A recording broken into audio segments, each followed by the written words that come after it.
આ રોડ જો મહેસાણાથી આગળ પાટણ તાલુકાના જે ગામો છે ત્યાં જોડતો મેઇન રોડ છે.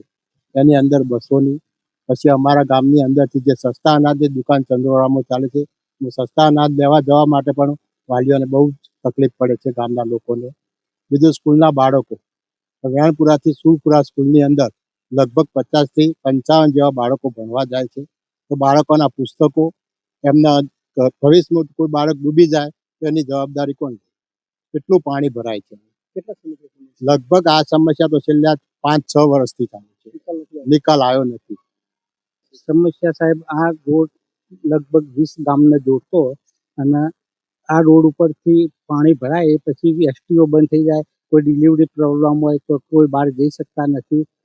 બીજું કે આ છોકરાઓને બહુ તકલીફ પડે, દિવાળી સુધી આ પાણી ભરેલું રહે 4-5 મહિના. તકલીફ જોરદાર પડે સાહેબ. અને સત્વડે અને નારા નાખી ઉપર માટી કામ ડોમર રોડ બનાવવાની સત્વડે જરૂર રહે. હજુ બન્યું નથી, હજુ કામ નથી બન્યું સાહેબ. રજૂઆત ઘણી કરી. અહીંયા પાણી ભરાય એટલા માટે અમારે સ્કૂલ જવામાં બહુ તકલીફ પડે. જે 4-5 મહિને સુધી નિરાકરણ આવતું નથી. ના. સ્કૂલ જતા કપડાં પલળે, પુસ્તક પલળે ડર લાગે છે.